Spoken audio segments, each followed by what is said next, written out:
Hello बच्चों, good morning. कैसे आप लोग सभी ठीक है। तो जैसा कि आज फिर हम आपके पास आए हैं गणित का मॉडल सेट लेकर, जो कि हमारा ये वीडियो पार्ट 2 है, मैथ का है। और ये सभी आप लोग जानते हैं कि यह झारखंड शैक्षणिक अनुसंधान एवं प्रशिक्षण परिषद रांची झारखंड के द्वारा मॉडल प्रश्न पत्र दिया गया है, जिसमें से कुल 50 प्रश्न रहेंगे और प्रत्येक प्रश्न का एक अंक रहेगा। तो चलिए, आप सभी बच्चों का मेरे YouTube channel Mukesh sir online classes में आप सभी बच्चों का फिर से स्वागत है। और आज हम लोग देखेंगे प्रश्न नंबर 26 से 50 तक। तो चलिए, समय ना बर्बाद करते हुए हम लोग स्टार्ट करते हैं। तो यहाँ पर देखते हैं बच्चों कि प्रश्न 26 है, यदि 16 पेन का मूल्य 64 रुपया है तो 144 में कितने पेन खरीदे जाएंगे। तो इसको हम लोग एक प्रश्न के नियम से बनाएंगे। तो यहाँ पर देखते हैं कि 16 पेन का मूल्य कितना है, 64 रुपया। तो 144 रुपया में कितना पेन आएंगे। तो यहाँ पर हम लिखेंगे कि 64 रुपया में 16 पेंसिल है, 16 पेंसिल मिलता है। तब क्या हो जाएगा, 1 रुपया में 16/64 पेंसिल मिलेगा। तो हमारे पास कितना है, 144 रुपया, यानी 16/64 गुने 144। चलिए इसको भाग कीजिए, काटिए। 16 चौका 64, ठीक है। 16 चौका 64, 4 से काटिए, कितना हो गया, 4 तिया 12, 14 में 12 गया तो 2, 4 6 24। तो आपका आंसर क्या हो जाएगा, देखिए कितना आ गया, 36। तो 36 जो आपका ऑप्शन है, देखिए पहला का 24 पेंसिल, दूसरा का 30 पेंसिल, तीसरा का 36 पेंसिल और चौथा का 40 पेंसिल। तो आप देखेंगे कि आपका कौन सा ऑप्शन मिल रहा है, ऑप्शन 3, ठीक है, 36 पेंसिल, ठीक है। अब यहाँ पर हम लोग देखते हैं, ये एक ही नियम से था। अब यहाँ देखिए 27 नंबर का जो क्वेश्चन है, उसमें कहता है 45 व्यक्ति किसी काम को 13 दिन में करते हैं, उसी काम को 39 व्यक्ति कितने दिनों में समाप्त करेंगे। पहला ऑप्शन है 1 20 दिन में, दूसरा है 12 दिन में, तीसरा है 18 दिन में, चौथा है 15 दिन में। तो यहाँ पर हम लोग एक ढांचा बनाएंगे, व्यक्तियों की संख्या और दिनों की संख्या। तो आप देखेंगे कि व्यक्ति की संख्या कितना है, 45 व्यक्ति किसी काम को 13 दिन में बनाते हैं, तो उसी काम को 39 व्यक्ति कितना दिन में। तो ये आपका जो है समानुपातिक जो फॉर्मूला है उसके अंतर्गत में आएगा। तब आपका क्या होगा, 45 गुने 13, यानी 45 गुने 13/39। जो कि यहाँ पर अगर हम लोग देखेंगे बच्चों कि अगर व्यक्तियों की संख्या हम कम करते हैं, जैसे व्यक्ति यहाँ 45 व्यक्ति काम कर रहा है, 13 दिन में खत्म हो रहा है, तो आप सोच सकते हैं कि अगर हम लोग व्यक्ति की संख्या को कम करेंगे तो दिनों की संख्या बढ़ जाएगी। तो ये व्युत्क्रमानुपाती में चलेगा। इसीलिए आपका 45 गुने 13/39, इसको काटिए, 13 तिया 39, 13 का पहाड़ा में 39 क्या कटेगा, 3 बार में, और 15 तिया 45, यानी 15 दिन, ठीक है। तो अब यहाँ पर देखते हैं कि 45 व्यक्ति अगर काम कर रहे हैं तो 13 दिन में कंप्लीट हो रहा है, लेकिन जब हम व्यक्तियों की संख्या हम घटा रहे हैं तो दिनों की संख्या बढ़ जा रही है। तो आपका यह काम कितना दिन में होगा, 15 दिन में। तो पहला जो ऑप्शन है देखते हैं 20 दिन, दूसरा 12 दिन, तीसरा 18 दिन, चौथा 15 दिन। तो आपका कितना हो गया आंसर, आपका जो ऑप्शन है वह चौथा आ जाएगा, 15 दिन। अब आगे आते हैं क्वेश्चन नंबर 28, वर्ग के सभी बाह्य कोणों का योग कितना होगा। तो एक वर्ग हम लोग खींचते हैं। अब यहां पर देखेंगे कि वर्ग का बाह्य कोण, ठीक है, वर्ग का बाह्य कोण कितना होगा। तो अगर हम लोग देखेंगे तो ये 90 हो गया, ये 90 हो गया, ये 90 हो गया, ये 90। तो जितना डिग्री का कोण बाहरी बनता है उतने डिग्री का कोण बाहर में बनेगा।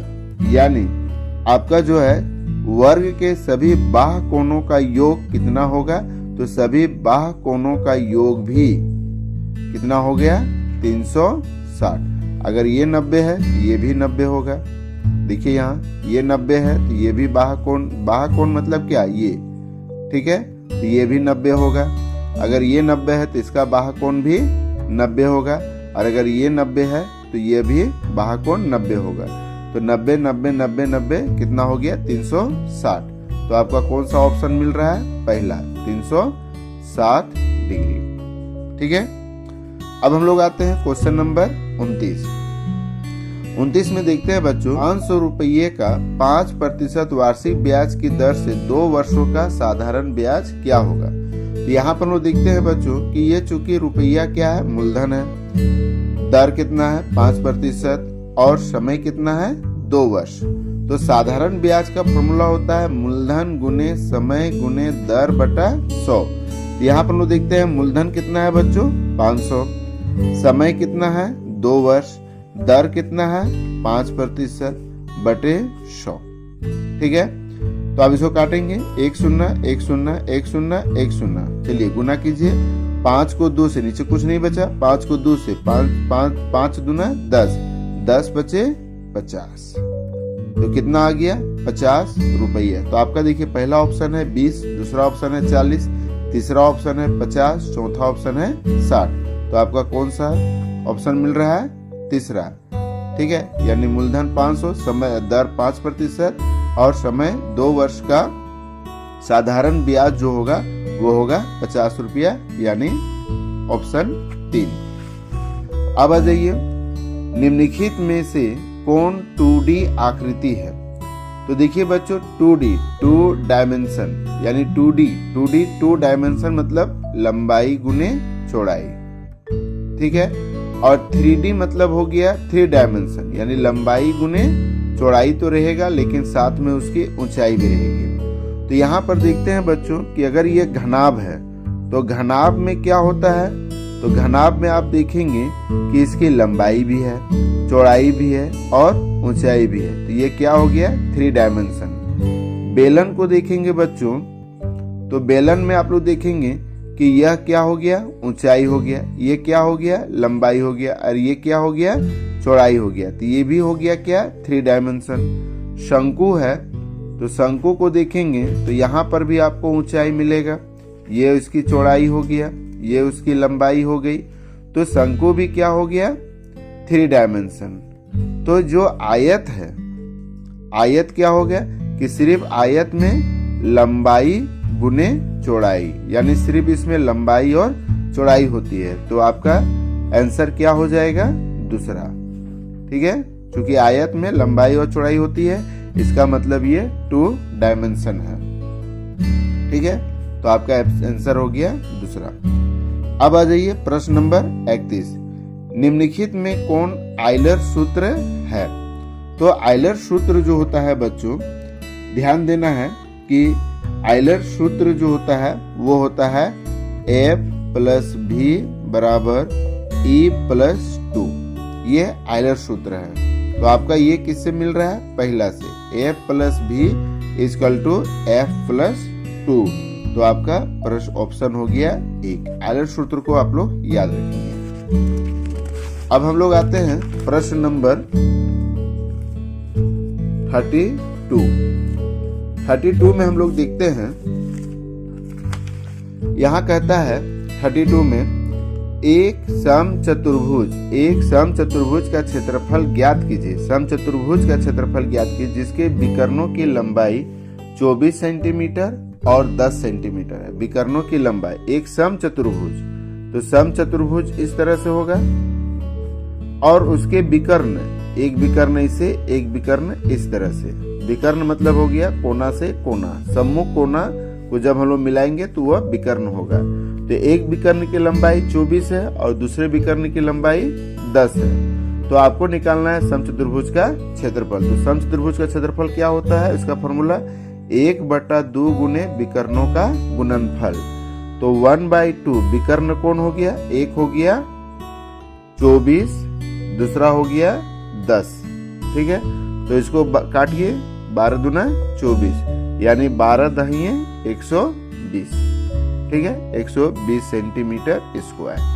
तो पहला ऑप्शन है आपके 60 सेंटीमीटर, दूसरा है 90 सेंटीमीटर, तीसरा है 100 सेंटीमीटर और चौथा है 120 सेंटीमीटर। तो आप देखेंगे कि आपका जो है वो चौथा ऑप्शन टच कर रहा है। ठीक है, तो आपका आंसर हो जाएगा 4। अब हम लोग देखते हैं बच्चों प्रश्न नंबर 33।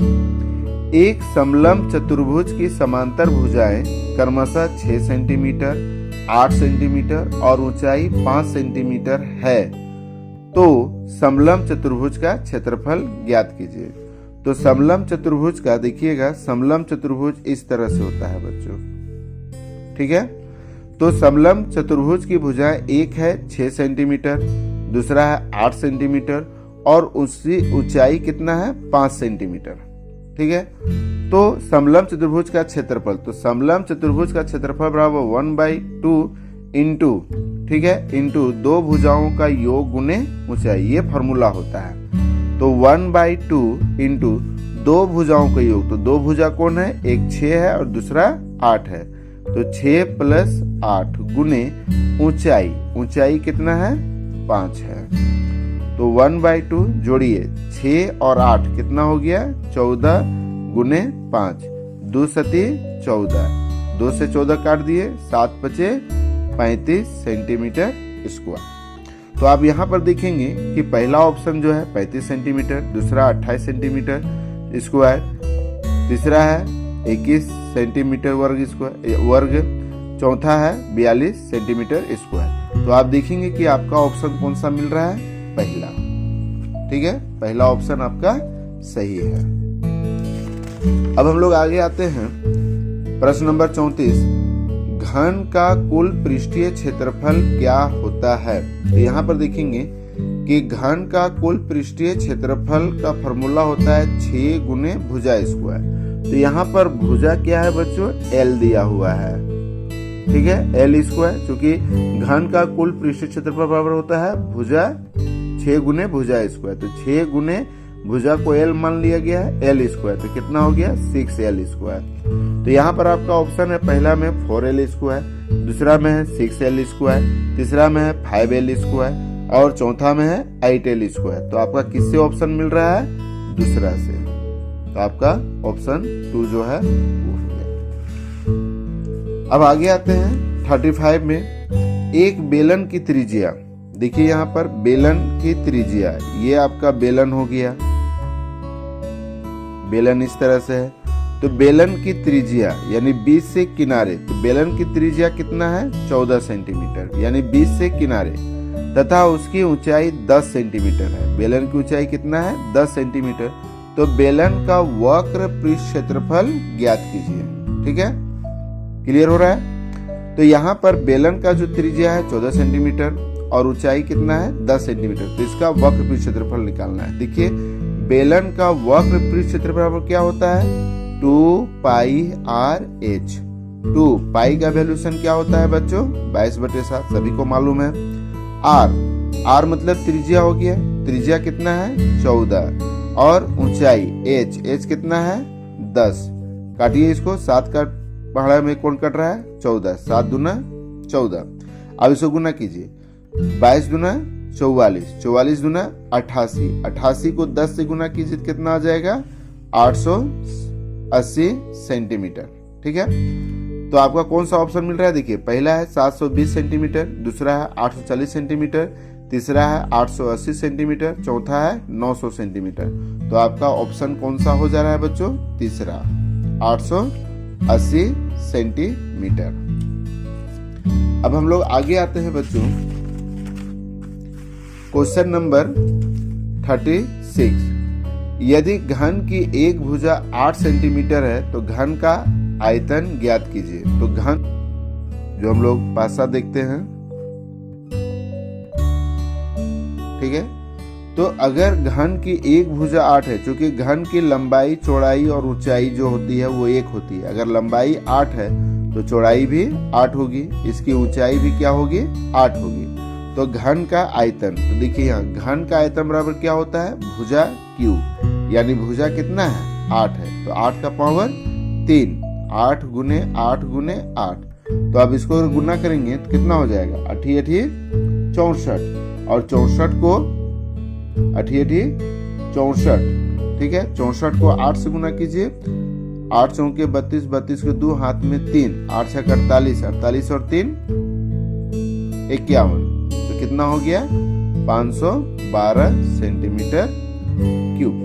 तो आप देखिए आपका ऑप्शन पहला क्या है 64 सेंटीमीटर क्यूब, दूसरा है 512 सेंटीमीटर क्यूब, तीसरा है 216 सेंटीमीटर क्यूब, चौथा है 320 सेंटीमीटर क्यूब। तो आप यहाँ पर देखेंगे कि आपको कौन सा ऑप्शन मिल रहा है, वो है दूसरा 512 सेंटीमीटर क्यूब। अब आ जाइए क्वेश्चन नंबर 36। एक बेलन की त्रिज्या और ऊंचाई क्रमशः 7 सेंटीमीटर और 10 सेंटीमीटर है, बेलन का आयतन ज्ञात कीजिए। फिर यहाँ पर बेलन का ये क्वेश्चन आ गया, तो हम लोग बेलन बना लेंगे। तो बेलन की त्रिज्या यानी बीच से किनारे कितना हो गया 7 सेंटीमीटर, और उसकी ऊंचाई कितना है 10 सेंटीमीटर। तो बेलन का आयतन, तो यहाँ पर हमने पहले से लिख रखा है बेलन का आयतन बराबर pi R square H, pi R square H. Pi की वैल्यूशन सभी को मालूम है 22/7, आर त्रिज्या कितना है 7 का होल स्क्वायर, एच ऊंचाई कितना है 10, 22/7 इसका पावर 2 है, इसलिए इसको 2 बार लिखेंगे। देखिए 7 7 कट गया, 7 7 हमेशा रहे लेकिन यहाँ कट गया। तो आप देखिए 22 को 7 से गुना करेंगे तो 22 सत्ते 154, और 154 को 10 से गुना करेंगे तो कितना हो जाएगा 1540 सेंटीमीटर। तो देखिए यहाँ पहला ऑप्शन है 1540 सेंटीमीटर, दूसरा है 1240 सेंटीमीटर, तीसरा है 440 सेंटीमीटर और चौथा है 770 सेंटीमीटर। तो आपका ऑप्शन क्या हो गया पहला, आपका पहला ऑप्शन सही होगा। अब आगे आते हैं बच्चों क्वेश्चन नंबर 38। यहाँ कहता है घनाभ का आयतन ज्ञात कीजिए। तो घनाभ हम लोग सभी जानते हैं, घनाभ का ये आकृति होता है।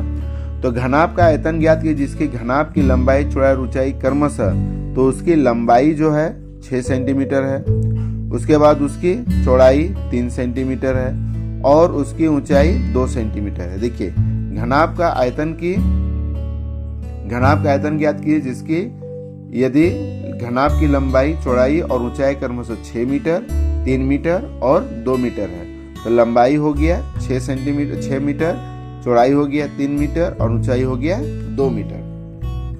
तो आपको क्या करना है घनाभ का आयतन निकालना है। तो हमने यहाँ पहले ही लिख रखा है घनाभ का आयतन बराबर लंबाई गुने चौड़ाई गुने ऊंचाई, यानी लंबाई गुने चौड़ाई गुने ऊंचाई। अब इसको गुना कर दीजिए, 6 तिया 18, 18 दूना 36 मीटर क्यूब। तो आप यहाँ पर देखेंगे पहला ऑप्शन है 24 मीटर क्यूब, दूसरा है 36 मीटर क्यूब, तीसरा है 30 मीटर क्यूब, चौथा है 42 मीटर क्यूब। क्यूब मतलब घन, 42 घन मीटर। तो अब यहाँ पर पहला आप देखेंगे क्या ऑप्शन आ रहा है, तो वो हो रहा है दूसरा ऑप्शन 36 मीटर क्यूब यानी 36 घन मीटर। अब यहाँ आ जाइए क्वेश्चन नंबर 39 में, घन में कुल कितने किनारे होते हैं। आपकी ऑप्शन है घन में कुल कितने किनारे होते हैं। किनारे मतलब किनारा। अब देखिए यहाँ पर गिनिए, इसको हम लोग इस तरह से गिनेंगे, ये कितना हो गया बच्चों 4। फिर यहाँ से गिनिए, ये कितना हो गया 4, 4 4 कितना हो गया 8। अब इसको गिने, 8 और 1 9, 9 और 1 10, 10 और 1 11, 11 और 1 12, कितना हो गया 12, यानी 12 किनारा होता है। घन में कितना किनारा होता है 12 किनारा होता है। तो आपका आंसर आ गया ऑप्शन 3 12। अब आ जाइए प्रश्न नंबर 40। 4 का मिलान चिन्ह ज्ञात कीजिए। जैसे 1 2 3 4 और 5 हम लोग देखेंगे। 1 का मिलान चिन्ह ऐसे होता है, दूसरा का मिलान चिन्ह ये हो गया, तीसरा का मिलान चिन्ह ये हो गया, चौथा का मिलान चिन्ह ये हो गया, पांचवा का मिलान चिन्ह 4 देके ऐसे हम लोग ऊपर से नीचे काटते हैं। तो यहाँ पर कहता है 4 का मिलान चिन्ह, तो 4 का मिलान चिन्ह ये होगा। तो आप देखेंगे कि पहला का जो ऑप्शन है वो आपको सही मिल रहा है। अब हम लोग आगे आते हैं बच्चों प्रश्न नंबर 41। वर्ग अंतराल 30 और 40 का वर्ग चिन्ह ज्ञात करने। देखिए यहाँ बच्चों, यहाँ पर एक सवाल है वर्ग चिन्ह।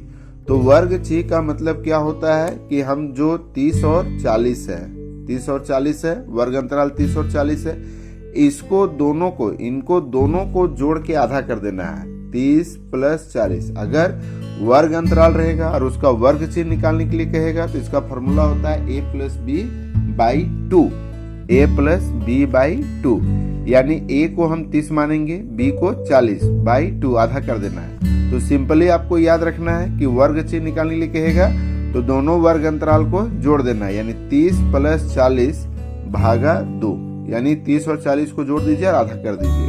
तो 30 और 40 कितना हो गया? 70, 70/2, 70 को 2 से भाग करेंगे या आधा करेंगे, कितना हो गया? 35। तो आप देखिए आपका ऑप्शन है पहला का 20, दूसरा का 25, तीसरा का 30, चौथा का 35। तो आप देखेंगे कि आपका ऑप्शन जो है वो 4 मिल रहा है। अब आ जाइए प्रश्न नंबर 42। वर्ग अंतराल 20 और 30 का माप, यानी माप मतलब हो गया अंतर कि 20 और 30 में कितना का अंतर है, यानी 20 से 30 को पहुंचने में कितना अंतर आएगा, तो वो है 10। चाहे तो 30 को 20 से घटा दीजिए वो 10 आ जाएगा, या 20 से स्टार्ट कीजिए, 30 कितना बार में आएगा तो वो हो जाएगा 10, है ना। गिनेंगे 21, 22, 23, 24, 25, 26, 27, 28, 29, 30, 10 बार गिने। तो यहाँ पर देखेंगे कि वर्ग अंतराल 20 और 30 की माप क्या होगा, वो होगा 10। तो आपके ऑप्शन है पहला में 10, दूसरा में 20, तीसरा में 30, चौथा में 25। तो आपका सही ऑप्शन क्या हो गया? पहला। ठीक है। अब आ जाइए यहाँ पर प्रश्न नंबर 43। आंकड़ों के सबसे बड़े एवं सबसे छोटे प्रेक्षणों के अंतर को क्या कहते हैं? सबसे बड़े आंकड़े और सबसे छोटे आंकड़े का अंतर। तो सबसे बड़े आंकड़े और सबसे छोटे आंकड़े का अंतर को हम लोग क्या बोलते हैं? परिसर। ठीक है, परिसर बराबर ऐसे हम लोग बोलते हैं उच्च सीमा माइनस निम्न सीमा, यानी बड़ी संख्या माइनस छोटी संख्या। ठीक है, बड़ी आंकड़ों में अगर हम छोटा आंकड़ा को घटा देंगे तो वो क्या मिल जाएगा हमको? परिसर। तो आप देखेंगे कि आपका ऑप्शन जो है वो 4 सही हो रहा है। ठीक है, आंकड़ों के सबसे बड़े एवं सबसे छोटे प्रेक्षणों के अंतर को क्या कहते हैं? तो वो है परिसर। अब आते हैं प्रश्न नंबर 44। बेत आलेख का दूसरा नाम क्या है? तो यहाँ पर याद रखेंगे बच्चों कि बेत आलेख का दूसरा नाम जो है वो है पाई चार्ट। बेत आलेख, वृत्त मतलब हो गया ये वृत्त गोला। अब अगर वृत्त में हम लोग किसी तरह से कोई भी आंकड़ा संधारित करते हैं, वृत्त में कोई भी आंकड़ा को संधारित करते हैं तो उसको भी बोला जाता है पाई चार्ट। ठीक है, पाई चार्ट। तो आपका ऑप्शन हो गया दूसरा। अब आ जाइए प्रश्न नंबर 45। अब प्रश्न नंबर 45 में देखते हैं बच्चों कि 2 सिक्कों को, मतलब 2 सिक्का है मेरे पास। ठीक है, अब अगर 2 सिक्कों को एक साथ उछालने में हमें कुल कितना परिणाम प्राप्त होंगे? ठीक है, अब देखिए एक सिक्का को उछालते हैं तो हो सकता है कि हमको हेड, दूसरा को भी उछालते हैं तो क्या हो जाएगा? हेड। ठीक है, एक सिक्का को उछालेंगे तो हो सकता है कि हेड आ जाए, लेकिन दूसरा सिक्का हो सकता है कि टेल आ जाए। ऐसा भी हो सकता है कि एक सिक्का को उछालेंगे तो हो जाएगा टेल, दूसरा सिक्का को उछालेंगे तो वो भी हो सकता है टेल। हो सकता है तीसरा सिक्का को उछालेंगे तो वो हो जाएगा टेल, और दूसरा सिक्का को उछालेंगे तो वो हो जाएगा हेड। तो इसका मतलब क्या हो गया कि आपका जो परिणाम होगा, ठीक है, तो परिणाम जो होगा अगर दोनों सिक्कों के एक साथ उछालेंगे तो हेड हेड आ सकता है एक परिणाम, हेड टेल आ सकता है दूसरा परिणाम भी होगा, टेल टेल भी आ सकता है, ये हो गया तीसरा परिणाम, और टेल हेड भी आ सकता है, ये हो सकता है चौथा परिणाम। तो 2 सिक्कों के एक साथ उछालने पर आपके कुल परिणाम क्या प्राप्त होंगे? तो वो प्राप्त होंगे 4। तो आपको देखेंगे कि यह पहला ऑप्शन से टच कर रहा है। आगे आते हैं, जब एक पासे को, एक पासा जो लूडो वाला पासा होता है, जो लूडो हम लोग खेलते हैं लूडो, तो एक पासे को फेंका जाता है। तो हम लोग सभी जानते हैं कि उस पासा में 1 से लेकर 6 तक अंक होता है। 1 2 3 4 5 और 6 तक रहता है ना। तो एक पासे को फेंका जाता है तो उसके सतह पर एक सम संख्या आने की प्रायिकता क्या होगी।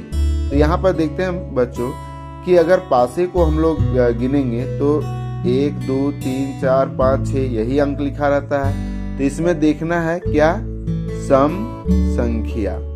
तो सम संख्या देखिए कौन कौन आ रहा है, 2 4 6, यानी कुल कितना सम संख्या हो गया, 3। और हमारे पासे में कुल कितनी संख्या है, 6। तो इसीलिए प्रायिकता क्या हो जाएगा, प्रायिकता हो जाएगा आपका, प्रायिकता हो जाएगा कि कितना परिणाम आया, 3 परिणाम कितना में, 6 में।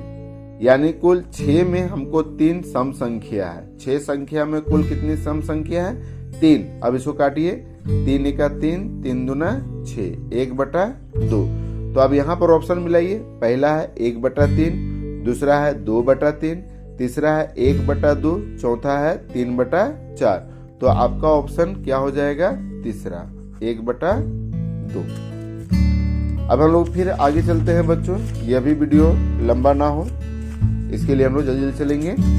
अब यहाँ पर देखिए बच्चों कि एक थैली है, एक थैली है, कोई भी एक थैली ले लीजिए। ये एक थैली है, एक थैली में 4 नीली है, 1 2 3 4, 4 कौन सी नीली गेंद है, ठीक है। 2 हरी गेंद है, 1 2 क्या है, हरी गेंद है। और 5 काली गेंद है, 1 2 3 4 5 कौन सी गेंद है, काली गेंद है। तो यानी यहाँ पर हम देखेंगे कुल गेंद कितना हो गया, 4 और 2 6 और 5 11, ठीक है। कुल गेंद कितना है, 11। अब यहाँ पर आगे प्रश्न पढ़ते हैं, थैले के अंदर बिना देखे, अब आपको देखना नहीं, हम तो दिखा दिए आपको, समझने के लिए दिखा दिए, लेकिन आपको देखना नहीं है। थैले के अंदर बिना देखे एक गेंद निकाली जाती है, इसकी क्या प्रायिकता, निकली गई गेंद पीली है। अब यहाँ पर देखिए आपको कहता है पीली गेंद की प्रायिकता कह रहा है, ठीक है। कितना में, 11 में। यानी कुल अंदर में 11 गेंद है, लेकिन कौन कौन गेंद है, नीली, हरी और काली। क्या यहाँ पर पीली गेंद है, नहीं। तो इसका मतलब क्या हो गया, पीली गेंद नहीं है, इसका मतलब 0। तो अगर हम 11 को 0 से भाग करेंगे तो कितना आ जाएगा, 0। तो आपका ऑप्शन देखिए, पहला में 0, दूसरा में 4/11, तीसरा में 2/11, चौथा में 5/11। तो आपका सही ऑप्शन क्या आ रहा है, पहला, क्योंकि यहाँ पीली गेंद है। अगर काली गेंद कहता तो काली गेंद में हम लोग क्या निकालते, 1 2 3 4 5/11, यानी 11 गेंद में काली कितना है, 5। काली पूछता तो, हरी पूछता तो 2/11 होता है, नीली पूछता तो 4/11, लेकिन यहाँ कह रहा है पीली गेंद, जबकि पीली गेंद है ही नहीं, 0 है। तो इसलिए इसकी प्रायिकता क्या हो जाएगी, 0। अब यहाँ पर आते हैं बच्चों 48 में, मूल बिंदु का निर्देशांक क्या होता है। तो अगर हम लोग एक ग्राफ देखेंगे तो इसमें x डैश y डैश है। तो मूल बिंदु जो होता है, जो दोनों रेखाएं यानी कोटि और अक्ष और कोटि जहां मिलती है, उसी को हम लोग क्या बोला जाता है, मूल बिंदु। तो यानी मूल बिंदु कितना से स्टार्ट होता है, 0 से, ठीक है। तो आपका देखिए यहाँ ऑप्शन क्या है, पहला में 0 0, दूसरा में 1 0, तीसरा में 0 1, चौथा में 1 1। तो क्या ऑप्शन हो गया, पहला 0 0, ठीक है। क्या हो गया, 0 0, यानी पहला ऑप्शन मूल बिंदु का निर्देशांक। अब हम लोग आते हैं प्रश्न नंबर 49, बिंदु -3 -4 किस चतुर्थांश में आता है। तो यहाँ पर हम पहले से ही एक बना चुके हैं। तो यहाँ पर आप देखेंगे बच्चों कि ये जो ग्राफिक है, ये x है, ये x डैश है, ये y है, ये y डैश, ठीक है। यानी x वाला को हम लोग भुजा बोलते हैं, y वाला को कोटि बोलते हैं। ठीक है, तो x और x यहाँ पर हमने आपकी जानकारी के लिए, अगर x से एक प्लस प्लस आता है तो वो प्रथम चतुर्थांश में आएगा। उसके बाद प्लस और माइनस, चूंकि यहाँ ये प्लस हो गया, ये माइनस हो गया, ये प्लस की रेखा, ये माइनस की रेखा, तो ये हो गया द्वितीय। अब देखिए ये भी माइनस है, ये भी माइनस है, डैश ये भी माइनस है, ये भी माइनस, तो ये तृतीय में हो गया। और जिसका ये माइनस होगा और प्लस होगा, माइनस और प्लस, वो हो गया चतुर्थ। तो चूंकि यहाँ जो संख्या है बच्चों वो है -3 -4, तो यहाँ पर देखिए क्या है, माइनस और माइनस। तो आप देखेंगे कि माइनस और माइनस कितना चतुर्थांश में आता है, तो वो है तृतीय चतुर्थांश। तो आपका देखेंगे कि आपका कौन सा ऑप्शन मिल रहा है, तीसरा।